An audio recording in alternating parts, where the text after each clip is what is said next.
Ben ketok koyo cah kekinian. Ye, apa?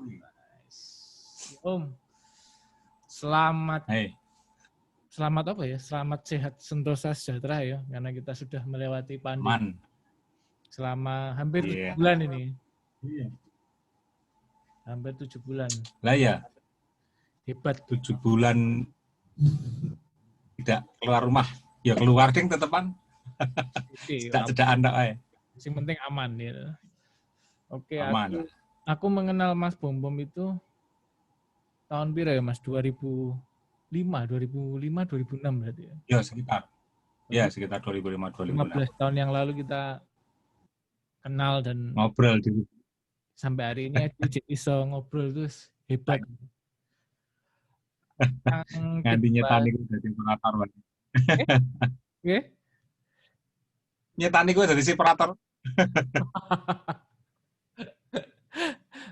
Yang aku inget dulu ya sebelum Mas Bom itu sak kira ndak ada orang yang punya home recording sing disewakan. Seingatku loh. Apa ya? Seingatku loh. Studio rekaman ada. Iya, nek studio rekaman ada.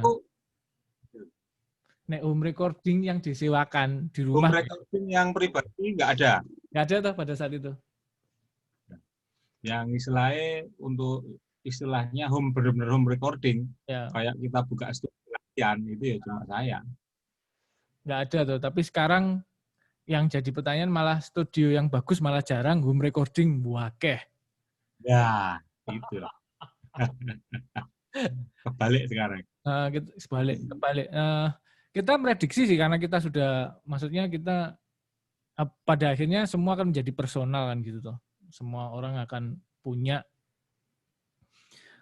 dan berkarya dari rumah dan akhirnya di pandemi ini berkarya dari rumah. Ibaratnya hal seperti itu sudah keniscayaan gitu loh, karena apalagi pandemi ini kita benar-benar seolah-olah seperti perubahan dari dunia real ke dunia maya gitu loh.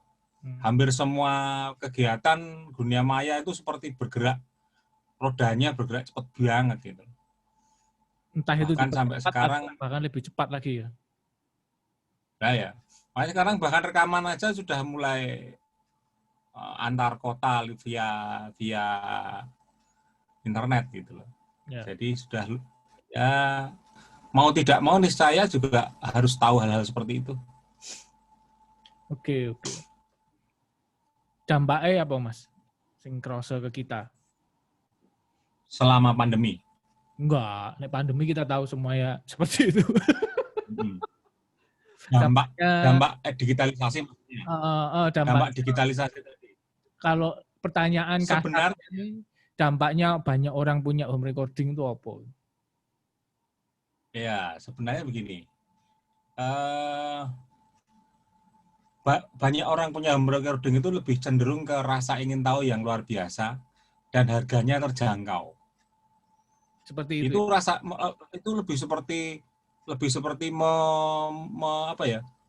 memenuhi rasa ingin tahu daripada untuk berbisnis. Oke. Kalau menurutku seperti itu. Jadi mereka hanya noting tulus saja. Jadi ya jalan, nggak jadi ya sudah gitu. Nggak perlu kemarin beli sound card ya dijual lagi. Ya memang ada beberapa orang yang suka investasi terus kalau nggak jadi ya sudah lah gitu. Entah itu investasi atau buang duit kita nggak ngerti ya. Iya. Jadi kalau saya bilang ketika kita berbisnis itu tidak bisa dilakukan hanya dalam jangka pendek. Ketika itu baru bisa dikatakan berbisnis. Kalau kita hanya melakukan jangka pendek, kemudian sporadis, kemudian hanya apa ya istilahnya nek eneng melaku nek eneng mandek ya itu enggak bisa. Itu belum bisa dikatakan berbisnis atau buka studio. Jadi buka studio itu harus ada term waktunya gitu loh. Berarti menurut Mas Bom definisi buka studio, entah itu studio latihan atau studio rekaman atau home recording atau home latihan, pokoknya terserah. Intinya berbisnis di musik itu berarti ada waktunya, termnya. Iya harus. tanpa term itu hanya coba-coba aja. Ya bukan apa-apa karena pengalaman saya dari buka studio dari tahun 93 sampai sekarang. Oke. Itu ya memang kalau kita dulu saya juga pernah berpikiran untuk noleh ke bisnis yang lain, tapi ternyata ya keahliannya ada di situ dan harus ditekuni gitu loh. 93 Jadi sampai agak susah. 2020 berarti ya. Ya, hitung aja itu. Meh 17 tahun. Berapa dia? Enggak ya. Lebih. 27 tahun berarti ya. Lebih. Nah, iya. 27 tahun berarti sudah pernah mengalami dolar 5.000 sampai dolar 15.000. Betul. Bahkan dulu kalau nggak salah dolar belum nggak sampai 5.000, baru 3.000-an, 2.500 mau ke 3.000. Pertanyaan iseng ya. Dulu pada saat 93 itu modalnya berapa untuk bikin studio? Oke, itu sebenarnya kalau cerita tentang waktu buka studio itu memang asik-asik ya, agak kalau orang bilang ngeri-ngeri sedap ya. Ya. Jadi waktu itu saya beruntungnya adalah sebagai perintis, salah satu perintis. Tidak banyak studio orang bikin studio musik. Jadi waktu itu saya hanya bermodal uang 8 juta untuk beli alat sama dibikinin bapak ruangan. 8 juta Itu tahun 93 untuk beli alat ya. 8 juta. Itu hanya dapat ampli keyboard, ampli gitar, sama ampli bass, sama drum. Oke. Ruangannya dulu berapa sama, ya? Kalau nggak salah gitar sama bass ya, Mas. Alat Gitar instrumen. 1, bass 1. Oke. Drum dapat ya? Iya. Drum dapat. Waktu itu masih dapat. Jadi setelah itu saya buka dalam kondisi minimalis, benar-benar minimalis. Hanya gitar, drum, bass. Jadi 3 alat musik tok aja, karena belum punya keyboard. Waktu itu, meskipun saya udah beli ampli keyboard, tapi paling mahal ampli keyboardnya, tapi itu benar-benar multiguna, karena waktu itu kalau misalkan ada yang bawa gitar sendiri gitu ya, itu amplinya kan cuma 3, nggak bisa masuk ke dimasukin ke ampli keyboard yang punya 4 channel gitu lah. Keyboardnya ada 4 channel vokal, 3 channel sorry. Sekaligus untuk vokal berarti. Jadi vokal, keyboard, gitar apalah, entah gitar rhythm atau segala macam masuk situ. Jadi dulu memang karena masih belum banyak, jadi ya tetap aja. Bayangkan aja, dulu saya buka studio, itu saya hargai 5.000 sejam. Sebulan saya bisa dapat 800 sampai 900.000. Berapa banyak band yang masuk pada waktu itu? Berarti katakanlah 5.000 sebulan dapat 800.000 loh. Berarti hampir 750 jam berarti kalau dihitung matematika ya. Itu cuma dapat 500.000 toh. Hari itu saya buka bisa dapat 7 sampai 8 jam setiap hari.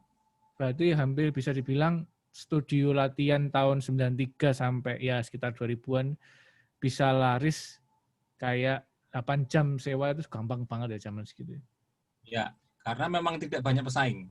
Sama seperti halnya terjadi pada recording. Ketika itu boom dan mulai banyak penggemarnya, banyak yang buka setelah itu. Sekitar tahun 95, 96 itu udah banyak banget. 95, 96 itu udah banyak banget dah. Apa? Studio latihan itu apa? Studio latihan apa studio rekaman? Studio latihan. Oke. Studio latihan itu 95 ke atas itu udah mulai banyak banget ya. Banyak yang mulai, soalnya pada masa itu memang musik band ya terutama itu memang booming. Jadi banyak sekali band di kota Solo itu banyak beneran. Jadi memang ini juga bergeser juga kalau saya lihat akhir-akhir ini saya jarang lihat anak band di kota Solo gitu loh. Jadi mungkin kalau saya bilang bikin studio itu ya harus mau ngalami masa naik turun. Jadi pada tahun-tahun akhir 90 itu saya benar-benar dalam kondisi turun. Di atas 98 itu saya benar-benar turun. Okay. Jadi saya pernah sampai 3 bulan nggak ada yang latihan itu pernah. Tapi saya nggak tutup. Buka ya. Jadi buka aja nggak ada yang nggak latih, nggak payu gitu loh, nggak payu, nggak, itu ada pernah. Waktu itu saya biasalah rekes nyari yang lain dari luar gitu, untuk pendapatan dari luar untuk nutup studio. Ya Berarti untungnya keahliannya untung tidak hanya sekedar tentang buka studio, masih ada hal yang lain. berarti kalau dibandingkan dengan pandemi tahun 99 itu jauh lebih parah ya, karena aku lihat pandemi masih laku toh. Iya, Iya. kalau sekarang itu karena sebenarnya gini ya, Bu. Kalau itu ada perbedaan, kalau saya bilang istilahnya attitude-nya beda. Kalau zaman dulu, yang 90-an itu, eh, karena saking banyaknya studio, itu akhirnya mereka itu cuma mengejar alat bagus. Oke. Studio yang alatnya bagus gitu loh. Mereka hanya mengejar itu dan terpencar-pencar, semuanya terpencar-pencar. Dan karena alat saya sudah ketinggalan zaman waktu itu. Bayangkan saya 95, 8 sudah 3 tahun lebih tuh. Itu sudah mereka sudah mulai apa namanya, mulai noleh ke yang lain. Ya masih ada, masih tetap ada. Akhirnya ya jalan lagi akhirnya. Cuma terus sampai tahun 2000 saya ngantar teman-teman sampai rekaman, anak-anak Sweet Enemy itu sampai ke rekaman, kemudian saya pulang, saya pindah studio saya jadiin studio rekaman. Jadi kemudian setelah itu saya diajak bikin garasi indie, ngedeki garasi indie waktu itu. Jadi garasi indie itu berawal dari saya ngerjain grup bandnya Respect, Oke. yang rekaman ke rumah saya, ya, ngerjain grup Berarti bandnya Respect. rekaman di tempatnya Mas Ajik dulu. Oh, di tempatnya Mas Bom dulu. Sebelum punya. Iya, Hmm. ngobrol dulu. Dulu Respect itu rekamannya bukan di tempat saya, tapi di PTPN, di radio PTPN. Wes, legend. Pakai pakai pita Tascam itu. Ya. Pakai pita waktu itu pakai pita 8 track itu. Itu kayaknya masih ada. Pita Tascam 8. Hah? Masih ada di PTPN. Gimana? Di PTPN masih ada itu. Iya, dulu masih ada. Tahun awal sekitar 2000-an itu masih ada tuh. Saya belajar recording banyak juga di situ. Saya kebetulan alhamdulillah waktu itu yang ngasih saya kesempatan itu Mas Dwi, kepala teknisinya PTPN. Itu dia ngasih kesempatan saya untuk belajar di situ. Diajari bagaimana pakai noise gate, bagaimana pakai equalizer, bagaimana pakai kompresor, itu Semua yang berarti. ngajari Mas Dwi itu. Iya, ya itu istilahnya bejone saya. Jadi waktu itu saya belajar di situ. Terus karena nggak tahu kenapa Mas Aji waktu itu, gitarisnya Respect, pengen bikin studio, bilang sama aku, Mas dibantu ya untuk jadi operator gitu. Ya waktu itu karena saya juga pengen banyak belajar, apalagi itu istilahnya sudah semi pro ya, alatnya jauh lebih bagus dari yang saya punya di rumah, jadi ini kesempatan yang bagus. Waktu itu saya pikir begitu, oke lah, kayak saya jalan di situ. Waktu itu pakai alatnya aku pakai Macintosh, warisannya siapa, Anang, Oke. studionya Anang, studio hijau. Itu waktu itu masih Pro Tools, pakai DigiDesign itu. Tapi ya itu, dulu itu susahnya, Macintosh zaman dulu itu kita nggak ada temennya. Jadi ketika komputer rusak itu bener-bener kacau itu. Kacau. Selain internet juga belum begitu familiar waktu itu ya. Belum familiar sama internet, jadi kacau, bener-bener kacau waktu itu. Kerusakan itu bener-bener untuk handlingnya sangat sulit. Akhirnya saya mengusulkan untuk Masih kembali ke susah. Kalau punya Mac sampai sekarang juga masih susah sih. Iya. Walaupun sekalipun itu masih nggak bisa bongkar sendiri loh ke depan. Iya, makanya sebenarnya agak sulit juga waktu pakai peralatan yang benar itu. Cuma ya mau apa lagi, waktu itu adanya itu ya. Jadi kita juga berusaha sebaik mungkin. Akhirnya ya dengan berbagai hal kesulitan, akhirnya ya terpaksa balik ke Windows lagi. Nah, gitu. Oke. Saingannya pada saat itu siapa ya di Solo? Solo itu sebenarnya bukan, saya tidak pernah melihat studio lain sebagai saingan ya, tapi saya melihat sebagai istilahnya sparring partner. Jadi saya selalu mencoba melihat hasil mereka kemudian membandingkan dengan hasil saya. Jadi seperti sparring partner gitu loh, sparring partner. Saya berusaha untuk tidak menjelek-jelekan, karena itu tidak akan bawa kemana-mana. Yang jelas apa sih bedanya dan apa yang harus dilakukan. Jadi itu aja. Jadi saya nggak mau terjebak dengan bahwa apa yang saya lakukan lebih baik daripada yang dilakukan oleh orang lain. Itu salah. Saya nggak suka yang seperti itu. Ya kalau memang yang lain lebih bagus ya harus diakui. Dan kita harus bisa bagaimana ngejar sampai ke situ. Seperti dulu waktu di garasi Indie kan saya juga kesulitan untuk bikin master di sana. Waktu pertama kali di garasi Indie itu kan produksinya sudah nasional. Yeah. Tapi saya juga kesulitan waktu bikin master itu benar-benar kesulitan. Sampai akhirnya dikursuskan ke Mas almarhum Hari Widodo, sang legend itu.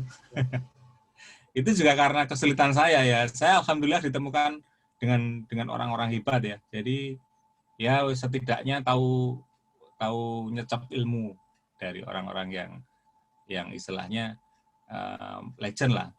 Tapi kalau soal kemampuan ya saisoku gitu. Cuma untuk beberapa hal saya kerjakan setelah ketemu diajari sama Mas Widodo itu produknya bisa dibawa ke Jakarta. Jadi ada. Ya itu awalnya untuk produksi nasional bisa. Ya itu juga membawa sampai ke Masih di Kempot, sampai ke Cak Dikin gitu. Artis-artis sudah mulai masuk ke garasi Indie itu ya salah satu titik bantuannya ya dari situ setelah ditekani Mas Hari Widodo itu.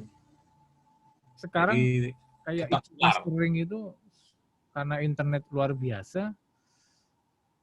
Dulu mastering kan tugasnya bikin load ya, tambah keras. Pokoknya yang paling keras juara misalnya kayak gitu. Sekarang mastering lebih condong ke yang non teknikal, apalagi sekarang produknya sudah tidak CD lagi, tuh. Targetnya sudah bergeser. Jadi loudness juga bukan jadi suatu masalah yang penting yang paling kenceng gitu. Sekarang pandangannya terhadap mastering seperti apa? Ketika dulu kesulitan, terus sekarang semua orang bisa mastering sendiri bahkan. Oke, itu benar-benar kayak saya bilang sekarang ini mixing in the box ya, istilahnya mastering in the box itu benar-benar luar biasa. Hollywood pindah ke ITB karena lebih murah dan bisa. Ya, sebenarnya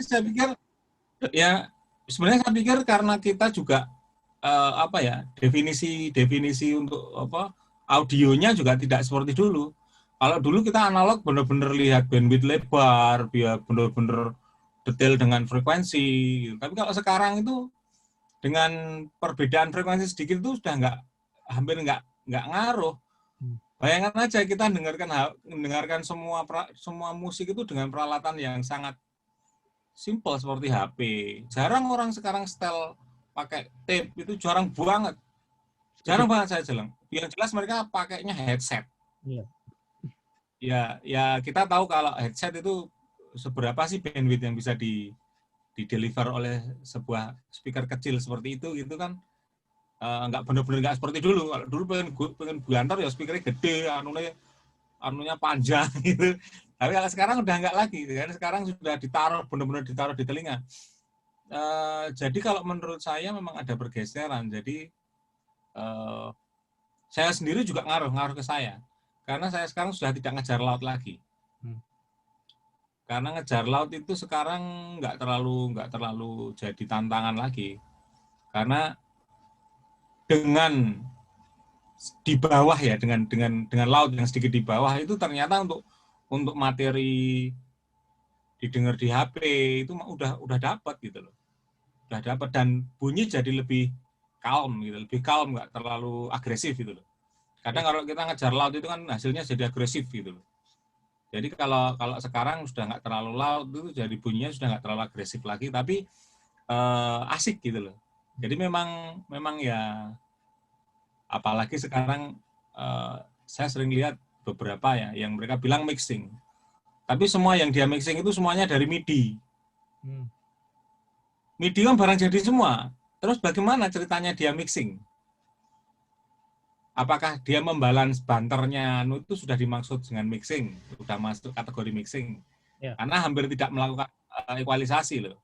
Ya. Saya yakin mereka bahkan tidak tahu kalau MIDI itu bisa dikualisasi.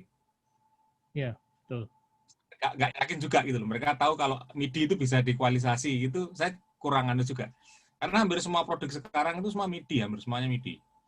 Cuma saya nggak tahu apakah mereka masih memasukkan unsur kuno seperti mengekualisasi, mengkompres, istilahnya dilakukan per track gitu loh. Biasanya mereka hanya main di master anunya aja, di masternya aja, bukan main di per tracknya.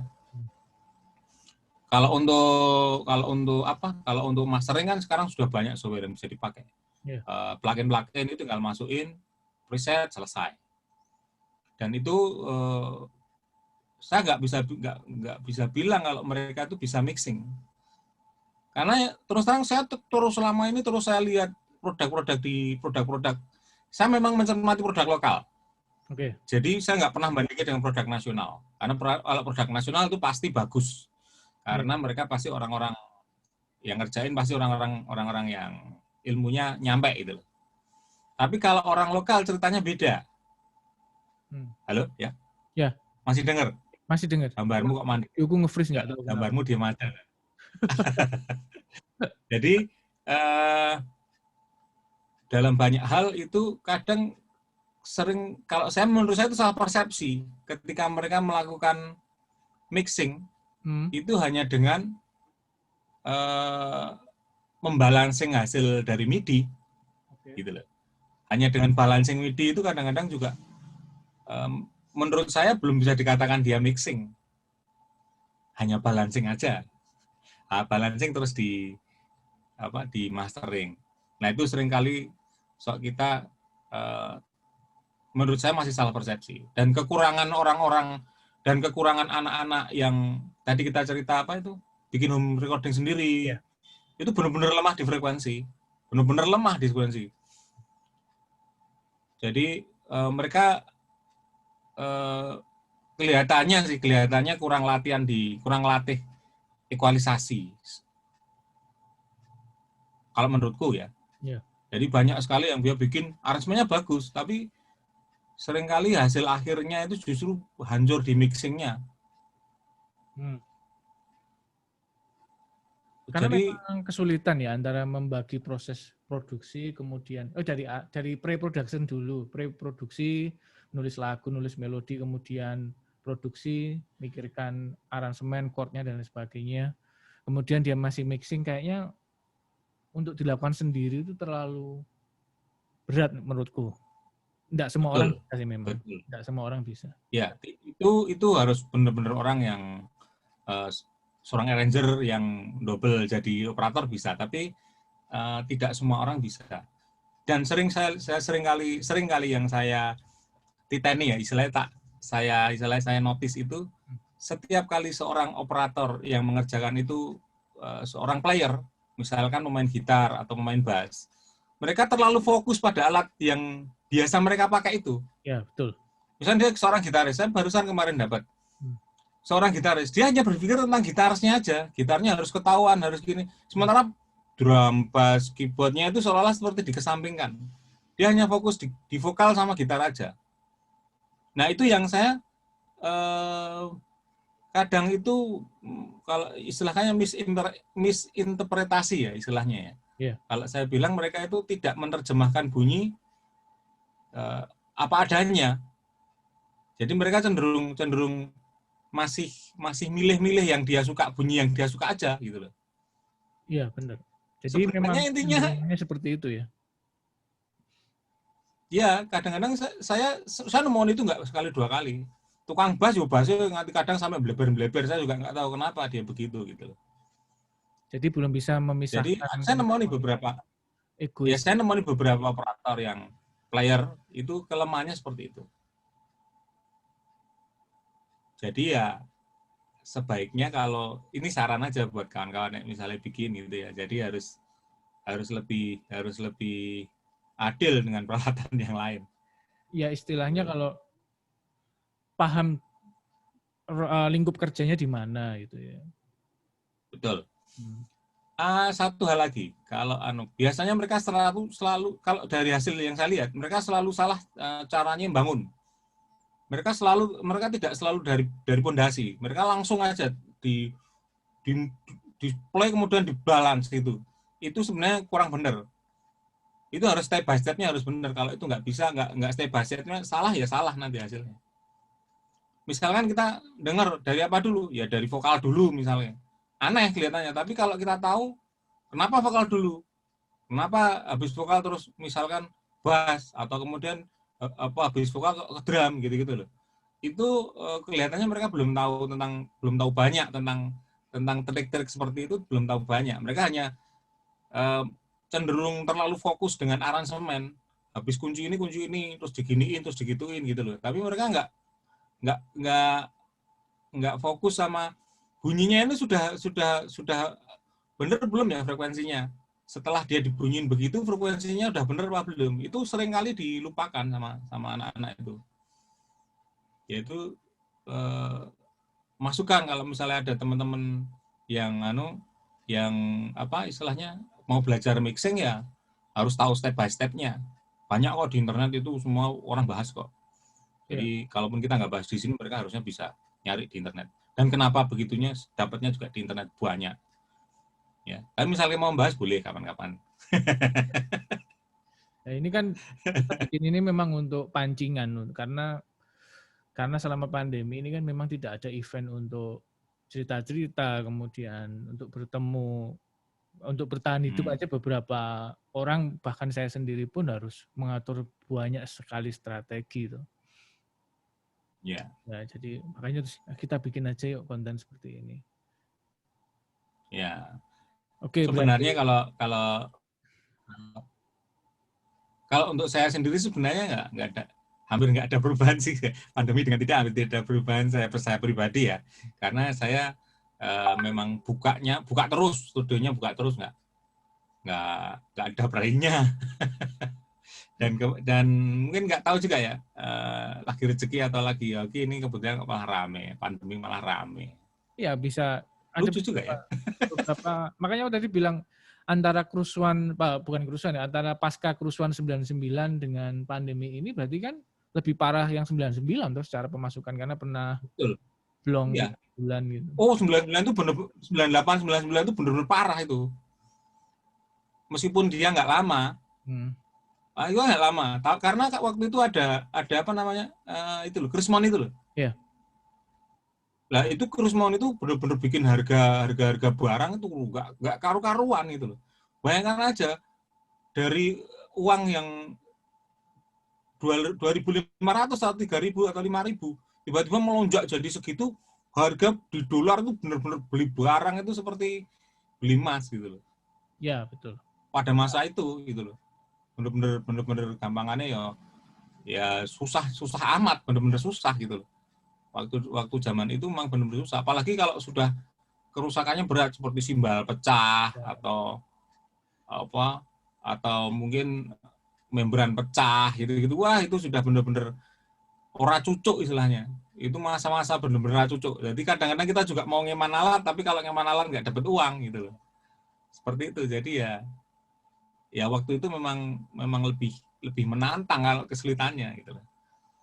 Karena memang ya memang gampang susah sih, soalnya kalau buka studio itu kita benar-benar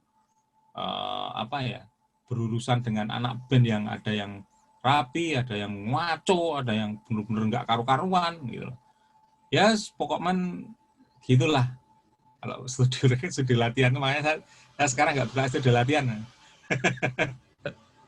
Ya memang studio latihan ya bukan jumlahnya berkurang, tapi secara permintaan pun banyak orang yang nggak latihan lagi di studio karena di rumah juga, kemudian di mall sendiri sekarang, katakanlah besok setelah pandemi, mall pun akan semakin membatasi kegiatan musik yang pakai drum asli karena mengganggu kenyamanan pengunjung, kemudian ada beberapa tenan ya mungkin nantinya juga akan lebih ke solo mode istilahnya, kayak istilahnya solo mode. Jadi seperti drum itu hanya drum backing track, dia nggak pakai band. Ya. Jadi sekarang itu udah solo mode istilahnya, saya bilang gitu. Jadi gitar ya gitar tok, musiknya ya musik backing track, gitar backing track, vokal ya kayak karaoke gitu. Jadi akhirnya nanti juga kalau enggak ya band ya berarti band pengiring. Jadi arahnya akan seperti itu kalau saya lihat. Band itu ya saat ini masih jarang. Nggak tahu nanti kalau kita kalau dugaan saya salah ya mungkin ya band bisa naik lagi. Tinggal kita ya, gimana. Sebenarnya kita juga ikut invest untuk bangkitnya band di Kota Solo lagi. Karena kita mereka bisa berkarya dan karya itu bisa dilihat orang kalau sudah direkam. Ya. Nah yang rekam siapa ya kita ini gitu loh. Gitu. Ya. Jadi memang ya mungkin band akan menjadi barang mewah ya tahun 2021 karena ini sudah dilatih, nggak ada band-bandan. kelihatannya ya. Nah, Jadi band, mungkin band itu nggak jadi eksklusif kali ya. ya. Dan anak sekarang itu juga aneh. Anak sekarang itu juga aneh. Kalau dulu anak-anak zaman dulu usia SMP itu udah tertarik sama band. Tapi kalau sekarang tuh tertariknya ya apa itu Free Fire gitu. Ya. Jadi band dalam game ya berarti ya. Itu juga tetap itu game itu juga bareng-bareng. Benar-benar mengalihkan perhatian itu. Jadi dari kegiatan-kegiatan seperti itu.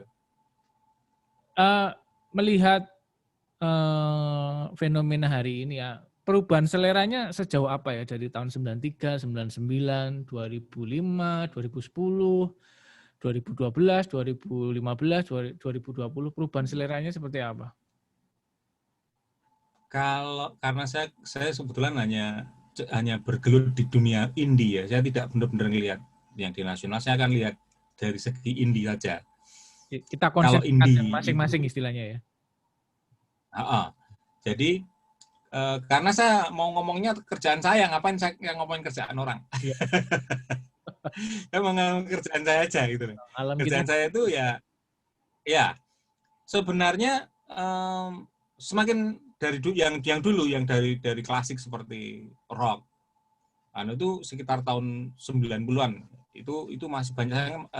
2000 awal itu saya masih banyak mengerjakan band yang klasik, istilahnya bener-bener band gitu loh. Karena zaman waktu itu terkenalnya Padi, terkenalnya Dewa gitu. Jadi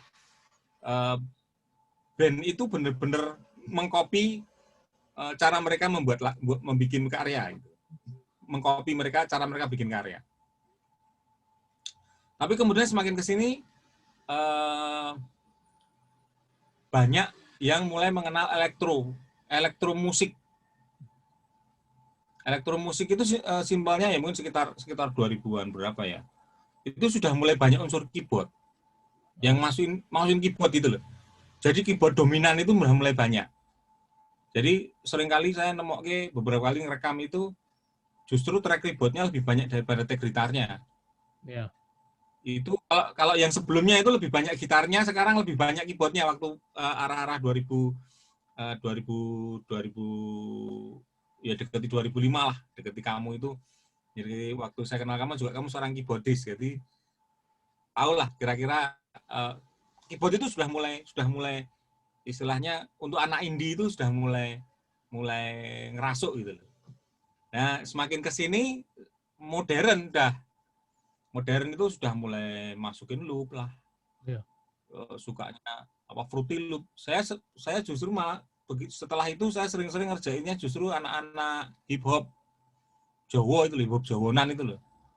Hip hop yang pakai bahasa Jawa kayak Randy Jork segala macam itu. Putar lagi itu Randy Jork itu. Jadi sebelum orang-orang viral ternyata Randy Jork sudah pernah viral di era 2010. Iya.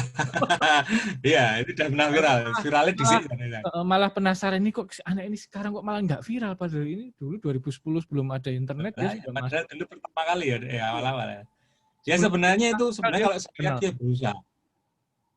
Saya lihat dia berusaha, tapi karena sudah banyak pengikutnya yang istilahnya bikin karya mirip dengan punyanya. Banyak yang mirip-mirip punyanya banyak, dan teman-temannya dia semua itu ya sama aja. Nah, itu mungkin agak membuat dia jadi nggak kelihatan beda gitu loh. Jadi kelihatan biasa karena karyanya banyak. Jadi memang ya kayak gitu itu memang ya kalau kita bilang musiman itu kayak gitu ya. Iya. Jadi waktu belum ada yang lainnya ya itu pilihannya. Begitu sudah mulai ada banyak yang niru ya gantilah gitu loh. Kelihatannya itu tren musim itu kelihatannya begitulah kelihatannya. Ini sama juga terjadi di kasus ya, lagu Jawa. Bentar Mas Budi. Oke. Bentar Mas Budi. Ya. Dek, itu ada pesanan, ada delivery service. Sorry, keganggu sebentar. Oke, tadi gimana pertanyaan terakhir? Jadi kalau kita misal bilang musiman, berarti ini lagi ngetren-ngetrennya hari ini tentang pop Jawa dan semuanya membuat lagu Jawa gitu loh.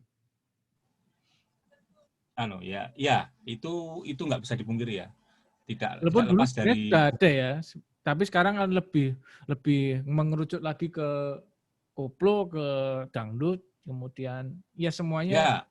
Bahkan sekarang artis-artis sudah nggak malu untuk bikin koplo. Banyak lah.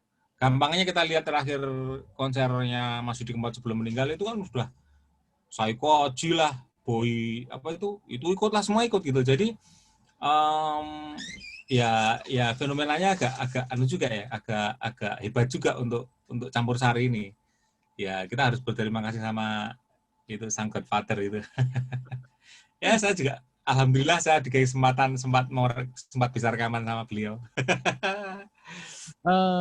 Berarti kalau misal saran untuk hari ini lagu Jawa yang berbeda seperti apa kalau dari Mas Bambang? Karena kita takutnya bukan kasus ya, kejadian seperti yang menimpa salah satu rapper tadi misal gitu. Kalau teman-temannya bikin semua ya akhirnya sama semua lagi gitu. Betul. Jadi begini, sekarang ini kalau mungkin simpel yang seperti itu, contohnya seperti Wijenius itu yang itu loh. Kita dengar apa itu ya? Lati ya? Nah, ya. Itu mungkin salah satu bentuk imbas dari campur sari juga. Tapi dia nggak mau kecemplung di campur sari. Dia benar-benar hanya ngambil pentatonisnya aja dimasukin di nada diatonis gitu. Itu kalau menurut saya termasuk yang apa?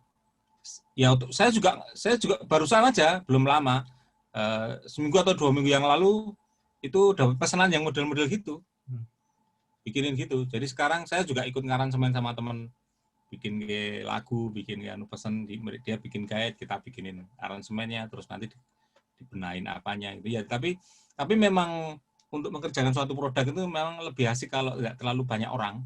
Yes. Berdua atau bertiga itu cukup lah. Jadi saya berusaha tetap tim, saya nggak mau jalan sendiri. Jalan sendiri itu membuat apa kita jadi jadi terlalu egosentris kalau saya bilang. Yeah. Jadi setiap job saya selalu ngajak teman dan selalu berbeda kalau bisa. Jadi memang ya itu bukan masalah apa-apa. Supaya tidak terjadi egosentris saja dan tidak membosankan.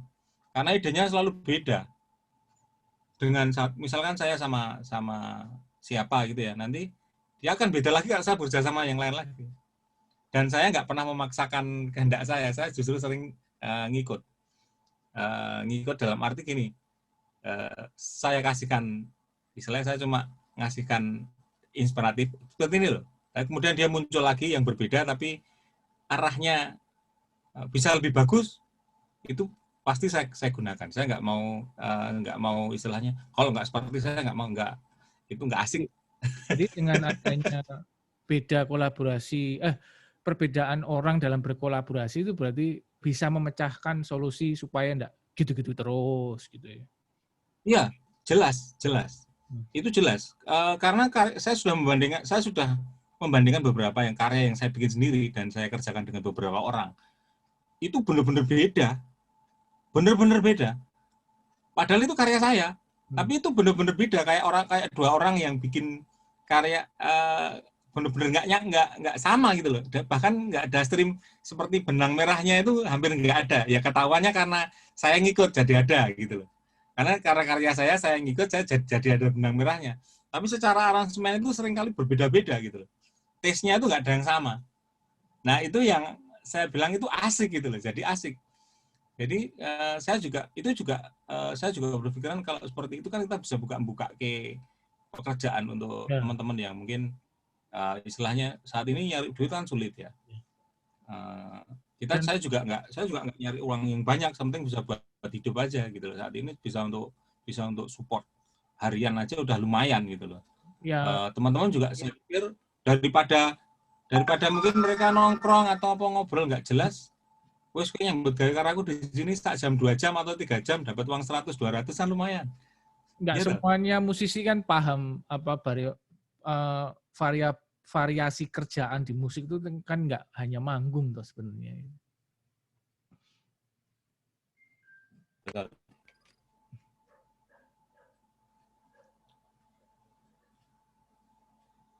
Halo? Halo, kamera mati. Sudah. Kamera mati. Ya. Wes. Oke. Ini feedback ya suaranya. USB-nya ketendang.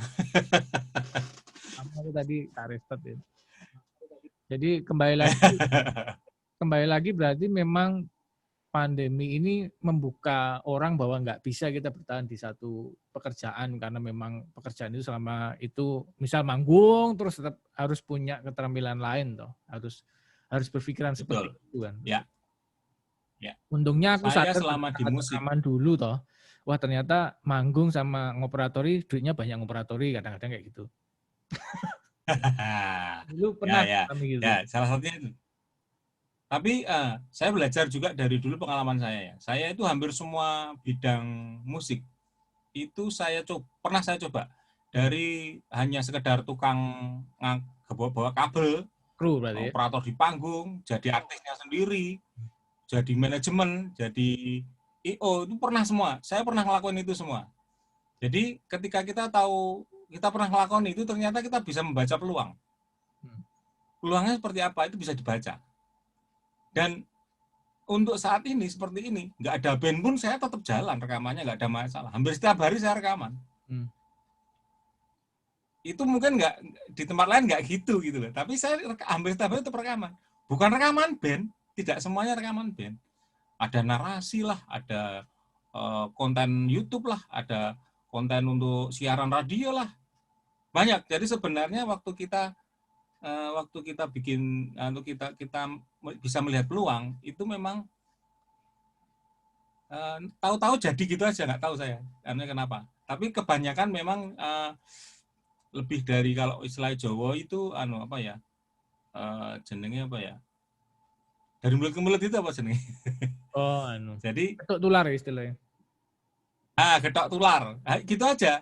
Jadi just do your best pada saat rekaman. Nggak usah ngitung-ngitung lah itu nanti harganya berapa. Itu getok tular masih berlaku itu nanti di sosial media ya? Bagus, kita nggak komplain. Gimana? Getok tular itu masih berlaku di era sosial media ya?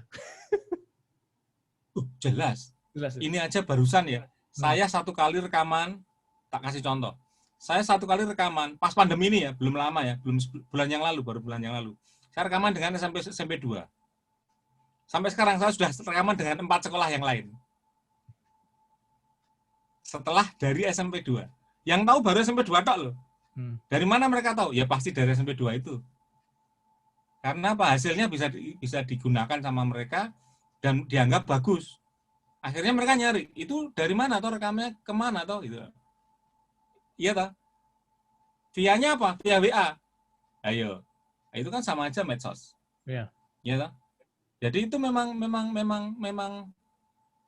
ya tetap nggak bisa dia nutup gedok tular. Wong saya juga nggak pernah pasang iklan atau baliho, nggak pernah gitu loh. Dan kenal BNK Music Lab memang belum pernah aku lihat iklannya di apa istilahnya sama sekali memang nggak pernah bikin. Jadi semuanya memang benar-benar gedok tular. Dan istilahnya justru yang baru-baru malah banyak yang sudah terkenal genderone dhuwur, banyak. Tapi karena saya sudah jalan, ya nggak perlulah nanti malah ribet, malah repot nanti malah. Terlalu banyak. Ini aja saya jalan 3 lagu dalam seminggu, pusing saya udah. Ya, Cuma 3 lagu itu seminggu pusing depan, masalahnya masih ada yang mau take narasi, pusing saya bener dah. Jadi bagi waktu pun juga harus kalau saya iklan lagi terus banyak lagi terus gimana gitu. Saya juga ya. istilahnya ya pokoknya sebisa mungkin tetap hidup. Ya alhamdulillah sampai sekarang masih rame lah ini, meskipun pandemi tetap rame. Berapa kalau boleh tahu berapa batasan aku bisa kerja optimal seminggu itu berapa lagu gitu. Kerja optimal. Ya, betul. Saya selalu membatasi. Ketika saya ngerjain pekerjaan, saya mengerjakan pekerjaan, saya nggak mau digerojok itu, saya nggak mau. Saya selalu bilang sama klien saya, Mas, ini saya sedang jalan 2 lagu. Itu saya kerjakan minimal 4-5 hari. 4-5 hari itu 2 lagu, Mas. Jadi jenengan nanti kalau mau jenengan sekarang, masuk sekarang, itu misalnya bikin gaya sekarang, itu jadinya mungkin 3-4 hari yang akan datang. Atau 5 hari yang akan datang. Itu sudah dari awal saya bilang gitu. Jadi saya selalu spare 2 hari untuk 1 lagu. Atau itu aja, ya meskipun itu saya masih ada kadang masuk ke rekaman yang simpel-simpel seperti narasi, itu masih bisa disambi bisa. Tapi untuk kalau bikin lagu, dalam seminggu ya 2 lagu, 3 lagu paling. Saya nggak mau banyak-banyak, karena ada beberapa yang mungkin seperti tadi, sporadis, jadi kayak narasi gitu-gitu biar masuk juga, bisa masuk juga. Tapi kalau narasi seperti itu kan bisa dikerjakan dalam jangka lebih pendek gitu loh. Jadi disambi bisa. Tapi kalau untuk bikin lagu, pertama untuk jaga kualitas, kedua ya dengan segitu itu sudah untuk bisa hidup gitu loh, sudah dapat untuk hidup gitu loh. Maksudnya itu sudah bisa memenuhi apa kebutuhan hidup. Apalagi kalau itu jalan sampai beberapa bulan, itu kan kita udah benar-benar bisa nabung gitu loh. Udah nggak anu lagi. Kalau masalah berapa harganya, setiap studio punya triknya sendiri untuk harga. Jadi saya Kalau nggak mau kalau ngobrol soal. kalau dibilang istilahnya banyak sekali varian kerjaan yang ada di studio. Itu yang paling enak yang bagian mananya? Ngerjain apa istilahnya? Istilahnya dari resiko, Teman yang paling kemudian enak. dari Kalau karakter. saya bilang narasi adalah yang paling enak. Narasi ini berarti Itu kalau belum tahu hasilnya banyak. berarti Kerja istilahnya sebentar hasilnya banyak. voice gitu ya, merekam voice orang Ya. entah itu dari Tetapi jangan salah, narasi itu juga sulit, terutama kalau diterapkan di tempat saya. Karena studio saya itu dekat dengan jalan. Oke. Jangan salah, bunyi sepeda motor itu masuk ke mic. Bunyi sepeda motor itu masuk ke mic. Nah, itu tantangan. Jadi juga bukan hal yang gampang. Tapi setidaknya memang kalau kamu nanya enak apa ya, narasi itu paling enak. Itu istilahnya paling gampang gitu loh. Tetapi kalau saya paling enjoy bukan narasi. Saya paling enjoy bikin lagu. Berarti pesanan lagu itu menyenangkan buat Mas Bom istilahnya. Menyenangkan. Itu yang bikin awet muda itu. Saya masih bikin lagu cinta loh. Usianya udah tetap masih bikin lagu cinta, enggak masalah. Itu yang bikin jadi senang gitu. Enggak masalah. Kan kayaknya ini semakin tahun semakin tambah muda terus dari segi. Nah, itulah karena apa? Kalau kita Karena kan istilahnya foto gini. tahun 2010 terus dijajarkan dengan 2020 ini lebih muda yang 2020. Tambah tua. Iya. Atau Ya kenapa itulah. kameranya tambah bagus atau gimana? Bermusik itu lebih buat kita enjoy. Kenapa jadi tampak lebih mudah? Karena kita tidak terlalu berpikir terlalu serius, Bu. Serius boleh, tapi serius dengan apa ya istilahnya, dengan santai itu beda-beda dikit. Kalau saya santai tapi serius, serius tapi santai. Tapi dalam arti yang jelas ada waktunya kita sekedar ngobrol serius santai, kadang kita ngobrol seperti apa. Tapi saya nggak pernah memasuki sebuah masalah yang besar pun itu terlalu jauh dalam hati. Oke. Jadi ada manajemen apa istilahnya? Manajemen emosi ya berarti di situ ya. Betul. Ya istilahnya istilahnya gini ya. Semua masalah itu pasti terurai, hanya kita butuh waktu aja. Sama kita harus hati-hati, bersabar dalam mengambil putusan, nggak usah buru-buru. Itu aja sih. Saya sering kali dikejar-kejar itu malah semakin keburu-buru, hasilnya semakin jelek. Ada beberapa, Mas ini besok harus jadi gini, malah jelek malah, karena saya kejar jadi, nggak enjoy gitu loh.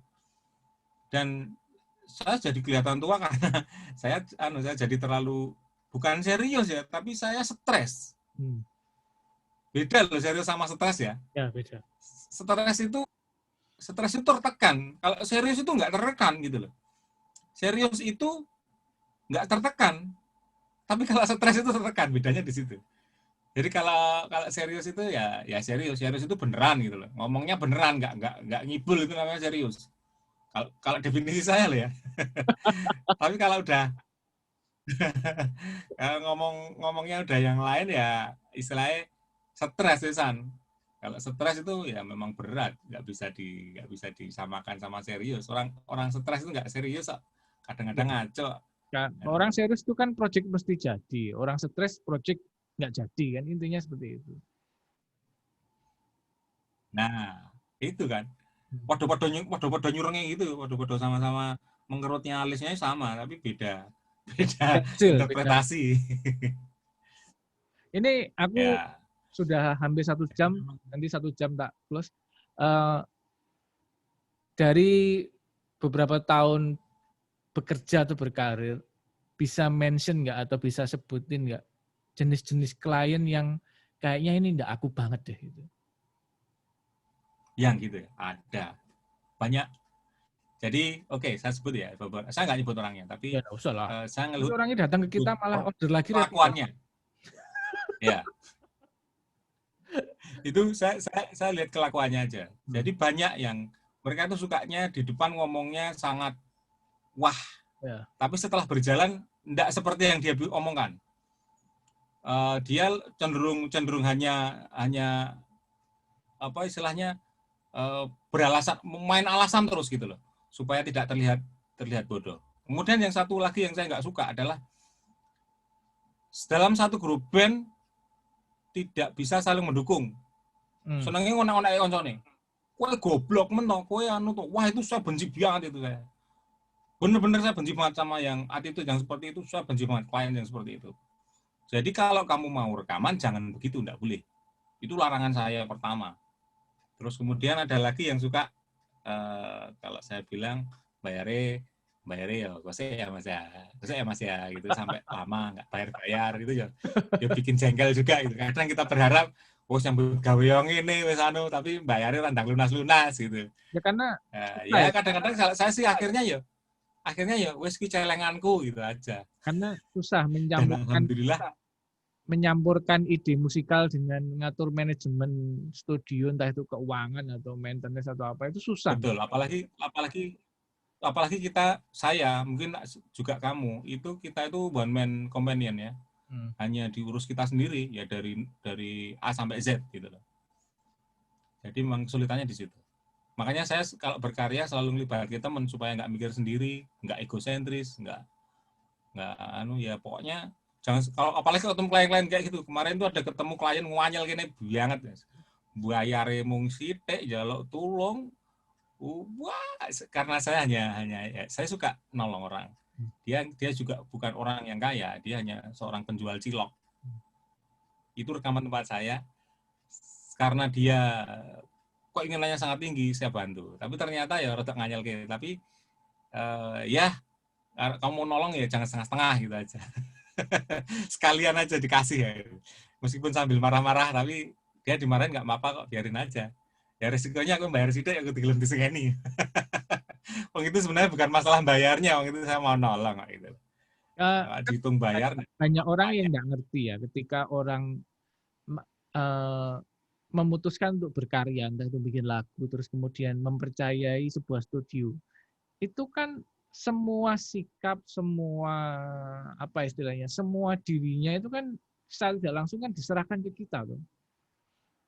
Iya. Itu yang mereka nggak sadar. Iya, itu yang mereka nggak sadar. Makanya saya kadang-kadang sering marahin mereka loh, beneran loh. Saya bener-bener marahin mereka. Tapi lucunya mereka tetap balik ke saya. Saya Ya. nggak tahu. Karena ya itu tadi, Pengalaman saya kita bilang saya juga selalu pernah kayak gitu ya. Kita hmm, pada waktu aku masih ngoperator gitu, ini orangnya agak nggak mutu, tapi balik lagi sini terus ya. lah ya. Jadi apa sebenarnya saya akhirnya buka begini. Itu ya kita nggak boleh ngeremeh kayak orang-orang seperti itu.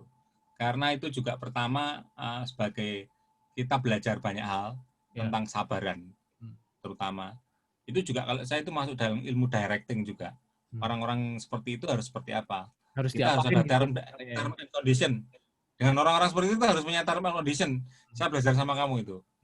Harus ada term and condition dari itu. Itu saya belajarnya dari kamu loh. Oh iya.